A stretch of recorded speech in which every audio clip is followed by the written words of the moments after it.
So pleased that you're all here today, and thank you so much for being a part of this conference.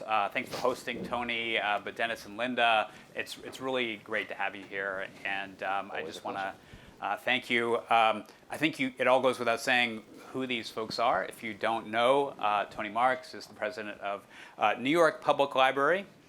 Linda Johnson is the president of Brooklyn Public Library, and Dennis Walcott is the president of Queens Public Library. We're not just Eli, but where my children have gone for many years to the branches there in my home borough. So, just saying. Well played. Well played. The competition is kicking in already. Patron of the week. I know. I think there's so much love in the room for libraries today. We've certainly heard it on the panels. We've heard some great ideas among the idea pitches. But I think that we want to go beyond libraries are great. We want to go beyond, we know libraries have the potential to help the city in this tough moment. We know libraries can do so much more than they're doing. But I wanted to ask you all, what do you need? What do you need to get there? We document in the report some of these amazing programs that are serving a fraction of the need. Some programs that you've rolled out in some branches, but haven't have the ability to roll them out, throughout your systems. So tell me, what do you need right now? Go ahead, Linda. I'll start. We need people like you in every nook and cranny of city and state government and in the foundation world. Am I? Yeah, you're live. But first of all, thank you, Jonathan, for having us and also for being such a great voice for us. Sometimes we can use another voice, and it's always great to have a smart one like yours and the Center for an Urban Future advocating for the things that we know and feel deeply and that really motivates all of us to be doing the work that we're doing. And I say that not only for me personally, but for our staff, for our funders. Every program today, it seems that Julie Sandorf has had her imprint on, from Nick Higgins, our chief librarian's presentation, to Brad's at In Situ. So thank you to all the funders, but Revson, thank you very much for the work that you've inspired to us to do. What we need, I'll talk about the most boring thing first, but let's just get it out of the way, and that's of course the funding. And when I first took this job, which is now 10 years ago, which is hard to believe, but I didn't understand how people could go to bed at night knowing that we had like $350 million of deferred maintenance. That was just like, how do you, and of course I got used to it just like everybody else did, but that's a terrible thing. And it affects not only the buildings and the services that we can deliver and the concerns that it creates, but we really, in addition, I feel like I'm preaching to the choir, but in addition to buildings that are, watertight, warm in the winter, cool in the summer, they need to be inspiring and they need to be hospitable to the kinds of services and the kinds of technology that we're delivering today. And so we do an extraordinary job, in some cases, with one hand tied behind our back because we're working around problems that are physical in nature. And so that's on the capital side. And then on the operating side, on the expense side, we need the kind of funding that allows us to do the creative work that we're doing, but we would like to be doing in a much grander way. And we've heard a lot of great ideas today. We've all had lots of great ideas about how to deliver services that are, specifically designed to meet the needs of people in a specific moment. The last, year and a half plus is really a specific moment. But the fact is that we're doing a lot, and in order to do more, the only way to make that happen is to be open more. And I think Eric mentioned, the Scandinavian model where libraries are open in some cases 24 hours a day. That may not work in most of our neighborhoods, but we need to be thinking about it that way, or we need to be able to open libraries when it's most valuable to the communities that it serves. Dennis? So I want to pick up, first, thank you, and thank you to all being here.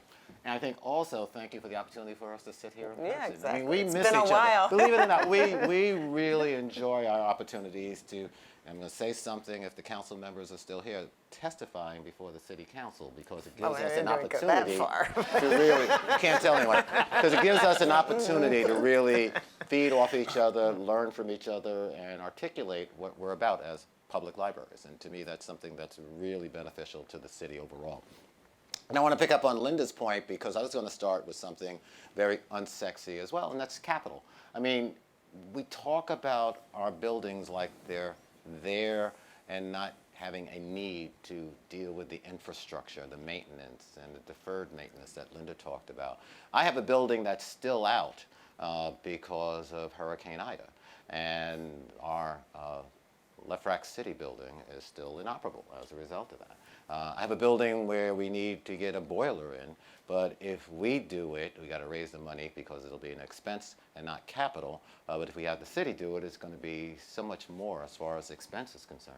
And that shouldn't be that way. And I was listening to the panel. The panel was truly outstanding and talking about all the programmatic ideas. But we need to have buildings to allow those programmatic ideas to take shape, to really serve the public at large. And to me, that's one of the main priorities. I mean, because we can all come up with ideas, and we do come up with ideas, and we're trusted by the public. We're there for the public. You know, I was listening to someone talk, I think it was the former commissioner, talking about when new immigrants come, they don't really have a place to go. Yeah, they do have a place to go. It's the library. I mean, that's the first place when they get off the plane at Kennedy or LaGuardia or wherever they are. The first place they come to is a public library because they know about libraries. We're known throughout the world. And we need to make sure our buildings reflect that and our programs support that as well. And so that to me is what that first step is, and then talking about how we really reshape ourselves during this current environment, because COVID has knocked the crap out of all of us. But our buildings have been there for the public to serve the public on a regular basis. And our public needs us now more than ever before. And we have a balancing act that we have to do as far as making sure that our staff are safe, our customers are safe, but our building and our doors are open to provide those services and finding that balance. The other thing, and we're not any different than any other institution in that we're also facing the drain of people retiring, and retirement numbers that really are higher, for at least for us, than ever before. And so what is the incentive? How do we make sure that whether it's through high school, colleges, and our grad programs, we incentivize people to come to the workforce? One final point is that I think we have a great opportunity with the new administration coming in. I think with the mayor-elect and the people he has surrounded himself on his transition committee, they have a sensitivity to the not-for-profit world, the social service world, the library world in a way that I think will be a benefit to all of us. And I think part of the challenge is how do we make sure they understand and not take us for granted as far as what libraries represent. And I saw Linda, congratulations with the 125th anniversary celebration yesterday, and having the mayor-elect there. We have a golden opportunity, I think, as he's going through the development of his new administration, as well as with the speaker, potential whoever that will be, and the new city council, are really having that infusion of both money and ideas to benefit the public at large. Yeah. The mayor-elect said yesterday that he knew every dollar that he had committed to the library during his term as borough president was money well spent. So hopefully he remembers that. Okay. So Tony, what I mean, let's be even more clear here. We've seen those charts, those graphs that Eric pointed to that are in our report. You know, the libraries are the really tiny number. We know that it gets about 8% of what the NYPD gets, but it also gets about a third of DCAS. You know, the agency that manages city buildings, it gets less than every part of government, and it does so much. And so I guess, how do you break out of that narrow band? You all have said that we need money. How do you get it? Exactly. Well, first, I think I hope we'll have time to come back to the digital issues that Katie and others were talking about. But, I think I'll just double down on where my colleagues were. We have to, look, we have to make the case. And you have made the case. And we have done very well, but not broken through, right? I mean, let's take one example. The proactive shift, the shift towards proactive, which Mayor Garcetti was talking about, is what we've all been doing for the last decade. At the New York Public Library, we've gone from public program attendance of about 200,000 to over 2 million before the pandemic, and moved a lot to virtual. That's a sea change in what libraries mean. It affects what they need to physically look like as well. And we did that largely, in our case, with private funding. And the argument was, we can show you that we can transform who we are and what we can do nimbly, efficiently. We're proud of that efficiency. I mean, your interpretation is also an argument about efficiencies. And the argument was, and then the city needs to take it over so that we can make it permanent. And that has not happened. So we've proven what we can do. People have come, not because they're required again, but because they need what we're offering. So we need to make that argument. We need to work with the Department of Education. We have, I mean, Dennis, I remember when we started creating My Libraries NYC. I mean, we walked in, we looked at each other, said, schools can't afford libraries, given all the other pressures. Libraries have millions of books sitting on shelves, but the two systems had never talked to each other. Literally never talked to each other. Now we are the circulating system for more than half the public schools in really an extraordinary way. So we need to cooperate, though we need to be careful here. I don't think we want to become a city agency. Right. I think there is an advantage to us, to the city, to being nimble in the way that we are. And then lastly, to double down on what has been said, let's be very simple and straightforward. When we do capital projects, which we have done at record numbers, again, huge shout out to Iris, all my colleagues, astonishing. I mean, look at it. It costs us twice as much and takes twice as long as when we can manage the project ourselves. Yeah. But legally, we are constrained, and financially, we are constrained on what we can do for ourselves. That is, I'm not an expert at this, but defines a broken system. And every year we say it, and every year we testify for it, and every year we just continue in a broken system. That is the definition of insanity. And I would add that we actually could use the help of the construction authorities, because we're not construction companies, development companies. We don't want to be building our own roofs, replacing our own HVAC systems. We're excited about the more challenging and interesting projects, the new libraries, the grand overhauls where there's an aesthetic component and it gets to the issue of building inspiring spaces with great architects. Some of them are floating here today. But for the basic stuff, for the maintenance of the buildings and the infrastructure of the buildings, we want the city to do a good job. And we've obviously made this point as well, and I think to me what's so powerful, especially in this moment, is that, we're talking about stretching the city's limited dollars further, right? Like, we don't have a ton of money for everything, that all the demands out there, and if we can manage the process better as a city, we can get more libraries, but we can do it in a more efficient way. But let me get back to this idea. Our report calls for $1 billion a year for libraries, up from the 400-something million that we get right now. Is that the way to go? Is that an achievable kind of possibility for libraries, or should we be going to maybe what Councilmember Rivera was suggesting and kind of talk about specific programs where there's incredible opportunity to kind of scale up, like a teen center that she mentioned at the end there? And so I guess I'm curious what your thoughts are about those two strategies. And secondly, are there specific programs that each of your systems would love to expand or scale up, to take to more branches or to kind of reach more people, if you could do that one thing with more resources? No, I would say for us, an easy example is after school. We know it works. We know that we have people who are great teachers who, we know that, the kids knowing that they can come into any branch, which is not the case now, and find someone who can help them and support them and care about them and respect them, right? And that they're free to come and go. It's not, again, a requirement, but it needs to be so good that they want to come. That should be at every library. We know the evidence is clear that, Mr. Chancellor, you know this better than I. The The longer school day after school works, and it's available to a small group of students. That is scandalous. We're ready to make the difference. Right? I'm sitting here with a whimsical look, if one can see it or not, but I know I feel it, as far as hearkening back to when I was a teenager, and I would go to the Jamaica Central Library. And the library was my safe haven. It was my educational haven as well. And it was an opportunity for me to both learn, but also to socialize.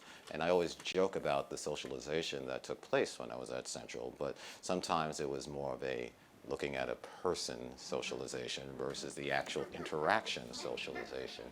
But it provided the teens with a constructive opportunity. Yes, you're laughing correctly. The teens with an opportunity to really build and learn a skill set, and especially in today's society.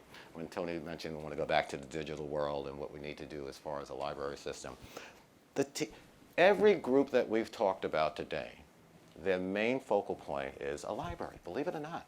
I mean, and this is not to knock my colleagues from the other CBOs and social service organizations, but a library is a fixed building in a neighborhood that people will always know. They know where their local branch is.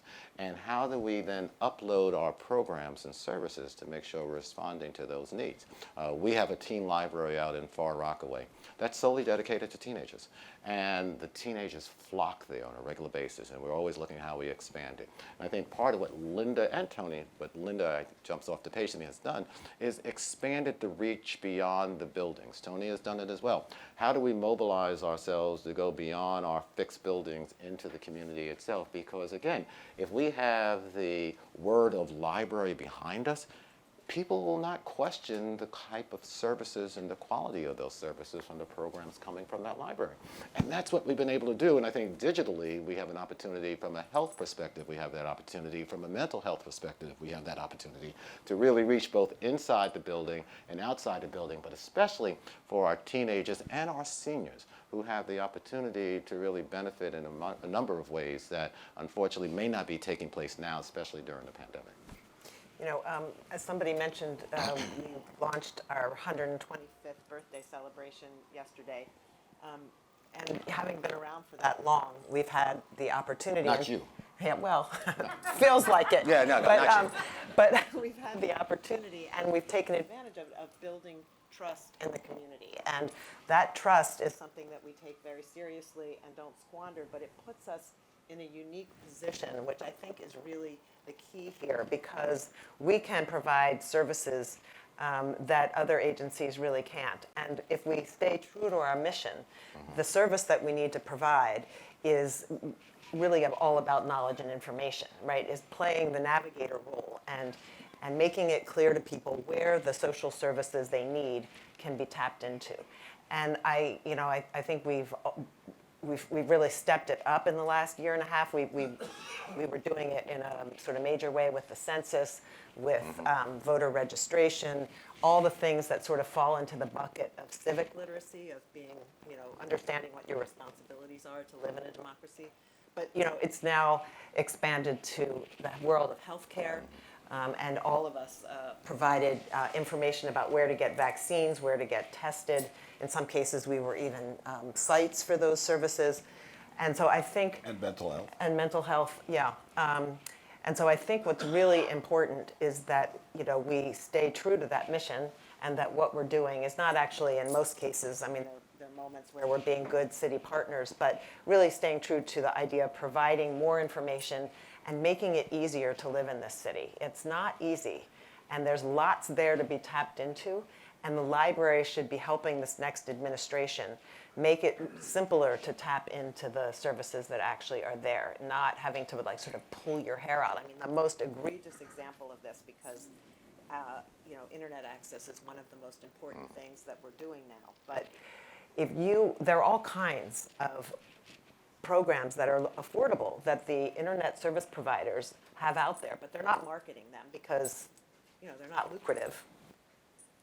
We're not marketing them because... There you go. You're on. You're live. I'm on. That's on. You're good. So there's a particular program that we're helping patrons with, But you call an 800 number and then they say they'll call you back. But when they call you back, you need to be sitting at a computer. But the reason that you're in the library to get that service is because you don't have internet access at home. And so, how do you break down those kinds of bureaucratic issues that make it so challenging in this city? Yeah, if I can I just go back to the original question, or somewhat the original Well, question? you don't want to do that. That's somewhat. As far as the money, and it was, I think, definitely talked about in the prior panel as far as the hours of operation. And I mean, I want more money, but I want to make sure I have more money that I use effectively and efficiently as well. And hours of operation, I think, are so important. And I am very jealous when I hear about other cities and the hours of their operation, because I want us to be open. I want our doors open at night. I want our doors open early in the morning, because there's a need out there. We did a program a number of years ago that we had our marathon program services, where I think it was 36 straight hours we kept open two of our branches at different points in time. And people actually came at midnight. I mean, families came at 10 o'clock at night, and then we had our campfire and other types of things. I mean, people use our buildings for a variety of their needs, and that's what we're about. Again, it goes back to trust and using money effectively, whether on the operational side, the expense side, or on the capital side. I think we've proven that we can do that and stretch it out. And then the other piece, and I know it was talked about also earlier, is utilizing our team members, our librarians, who are fantastic. They're just tremendous as far as what they do. And people always respect our librarians, but we need to shout them out all the time, because they're there for the public. When you talk about libraries being trusted, it's really the librarians that are the ones who are being trusted over and over and over again, because they have that bond, especially when you break it down into the branches. I mean, we're just up there, right? But I mean, when you get into the heart of the branches in a particular community, in a particular neighborhood, they're the ones who develop that trust with the community, where the community will come out on a regular basis. Our report is, and we've obviously written a bunch of reports about the power of public libraries, but this one in particular is focused on the moment we're in. And the subtitle of the report is around tapping the power of libraries to ensure an inclusive recovery and rebuild a more equitable city. And it seems like there's such a consensus of the folks that are going to be taking government, to be running government beginning in January, that these are priorities that we have to really get to in the city, that we have to ensure an inclusive recovery. We really have to take steps towards a more equitable city. But with all this consensus, how do we make sure libraries, it seems like, as the last panel mentioned, there is a moment right now coming out of this really difficult period for the city, when in so many areas, libraries are so well positioned to make a difference.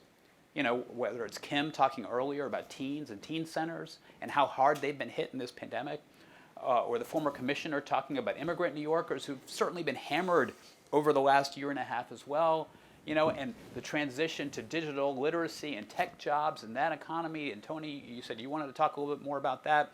But it seems like there is a moment here where we should be harnessing libraries. But I guess just wanted you all to respond. How do we take advantage of that moment? And I feel like you've all talked about just the importance of libraries, but is this a moment, and how do we take advantage of it politically for the advantage of libraries? I mean, I think... I think the answer to that question is really that libraries need a seat at the table. That, we need to be in the room where the decisions about how agencies are going to function, where those decisions are made, so that we can actually help city agencies do a better job.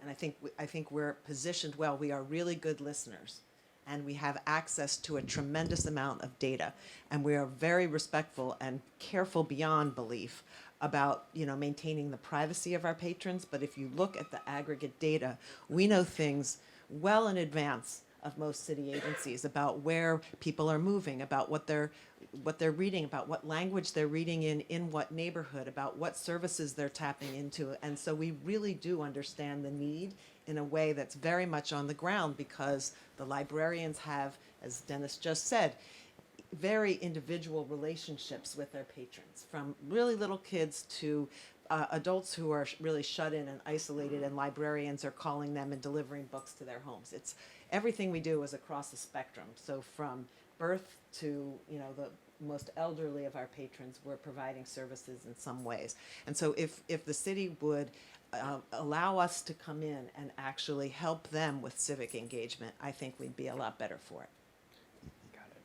I just want to pick up on the point that Linda just made, because having been there in the start of a new administration back in 2001. Just yesterday. Yeah, just yesterday, it really is. And knowing that a new administration is being hit from all angles. I mean, I saw something about transportation advocates were on them about something, and they're just going to be hit all over the place. And so the reality is that there's just a lot of competing interests for both the dollars and the attention of the, not just mayor, but the DEPs and the commissioners and others. That's just the reality, and that just goes with any transition. But I think what we have to do is also, and thanks to Cuff, thanks to Julie, thanks to all of you in this room and others, define ourselves even better. Because even a lot of people who know what we do don't know how we do it. And I think people have to get a clear understanding of what we do, but also how we do it and who we are. Some people think, Tony, I mean, you know this, and Linda, you know this, that we are a government agency. We're not a not-for-profit. And so what are you complaining about? I mean, so that's one thing. And so we have to define ourselves to the public. And then we have been extremely effective, thanks to George, who's in the room, and my team, and Linda's team, of really working with our city council colleagues, as well as our government officials on the exec side, in defining who we are. But we have to make sure we constantly reinforce it. I mean, one of the things you may have talked about earlier is that, what, 2/3 of the city council members coming in are brand new. And they may have had individual type relationships, but now they have a different type of responsibility as far as working with the libraries. And what is our role in making sure they have that clear understanding? And then this building is marvelous, by the way. It's really no, I mean, this Iris and all this, it's just a gorgeous building. And I say that also not just as a compliment, but while maybe not to the scale, our community should have buildings like these and the services that go along with that. And it won't be on 5th Avenue and 40th Street, but at the same time, they can be in Inwood, they can be in East New York, they can be in South Jamaica. And what is our role in making sure that, because, I mean, we've said this and we get tired of saying it, it's a sin that it'll take, by the time a new city council person comes in, they may see their building opening up by the time they're leaving office. If they're lucky. If they're lucky. That shouldn't be. I mean, when I was chancellor, we would be able to build, and it was a different type of funding mechanism, but build, I always use this example. I remember up in South Bronx, we built a 3-campus school with a new football field and everything else on land that had to be remediated in 3 years. In 3 years. We shouldn't have to take 7 years to build a building, and then we're always hustling for dollars. And, you know, no disrespect to Tony in New York, but we're not New York. I mean, and New York is not New York in most cases, as far as having the private dollars to raise to do the work. And so, I mean, we have to make sure we educate our elected officials on what's required, because while Eric, the incoming mayor, has a great respect, thanks to Linda and what they do in Brooklyn, and just overall, he's going to be getting hit from so many different angles. And we have to be, I think, extremely assertive as far as defining both the role that we play, the roles that we can play, and the value add to the city overall in making sure that the public is receiving the service. You know, just quickly to your point about all communities deserve great buildings and great libraries. And to our point in the report that 100 branches are 10,000 square feet or less. Forget about the capital needs and the state of good repair at so many branches. But you know, I know this may sound really naive, it probably is, but I just am so surprised we haven't seen a mayor come and say, you know what, I'm going to build 30 new libraries in my term.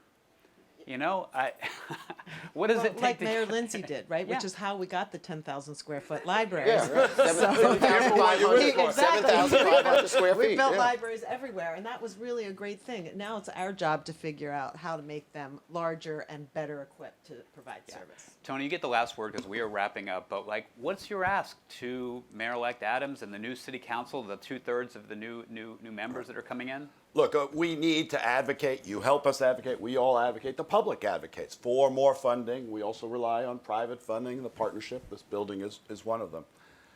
I think, and I just want to say, I do think the affordable housing on top of branches is an important model. We're doing that in Inwood, 175 units. That should be across the board, of course. I'm gonna surprise you a little bit with this. I may surprise myself.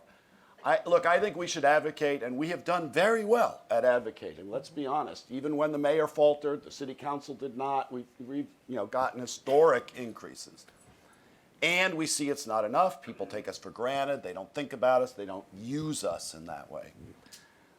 I think, in addition to the advocacy and all the other work, the key work, I'm a little old-fashioned this way, is delivery. Is actually what we deliver.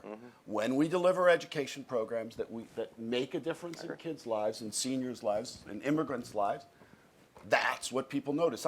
Again, maybe I'm old-fashioned or naive, but that's what I believe. I'll give you one other example. We've talked about the digital divide. Maybe roughly 2 million New Yorkers, if I understand the math right, are without broadband at home. I mean, that was tragic before the pandemic. In the pandemic, it's like, oh my God, you can't go to school, you can't work, you can't do anything. Yep. Can't make a vaccine appointment. And we've talked about this for years. We've done hotspot lending. I think 10, 20,000 between us, 30,000 with the school system. It's peanuts, right? It's ridiculous. And it's time to sort of say, we're just going to stand up and do now. So in that example, as we've talked about, we're doing a pilot now where the library, in fact, there's an antenna on this building, is piloting Citizens Band Radio, our own spectrum. We're going to see if we can become an internet service provider.